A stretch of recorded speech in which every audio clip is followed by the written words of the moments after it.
हरियाणा सरकार ने बुजुर्गों को बड़ी राहत देने वाला फैसला लिया है। अब बुढ़ापा पेंशन ऑटोमेटिक मिलेगी, यानी कि किसी सरकारी दफ्तर के चक्कर लगाने की जरूरत नहीं होगी। पहले क्या होता था कि घंटों लाइन में लगना, फॉर्म भरना, कागजों की झंझट और फिर महीनों इंतजार की पेंशन स्वीकृत होगी या फिर नहीं। लेकिन अब सब कुछ आसान कर दिया गया है। अब बात कर लेते हैं कि कैसे मिलेगी पेंशन। तो अब बुजुर्गों को पेंशन के लिए आवेदन करने की जरूरत नहीं होगी। हरियाणा सरकार ने परिवार पहचान पत्र यानी कि फैमिली आईडी को इस योजना से जोड़ दिया है। जैसे ही कोई व्यक्ति 60 साल का होगा, उसकी पेंशन अपने आप शुरू हो जाएगी और ये पैसा सीधे उसके बैंक खाते में ट्रांसफर कर दिया जाएगा।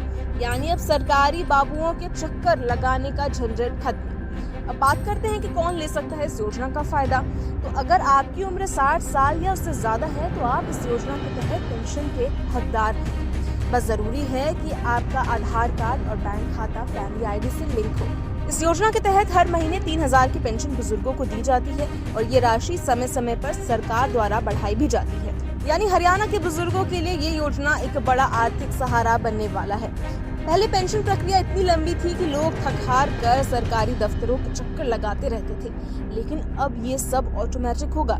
बुजुर्गों को कहीं आवेदन करने की जरूरत नहीं पड़ेगी, ना ही किसी तरह की रिश्वत या फिर सिफारिश की जरूरत होगी। हरियाणा सरकार का ये फैसला बुजुर्गों के लिए एक बड़ी राहत लेकर आया है। अब 60 साल के होते ही पेंशन सीधे बैंक अकाउंट में बिना किसी झंझट के मिल जाएगी। बुजुर्गों के लिए ये एक बड़ा तोहफा है।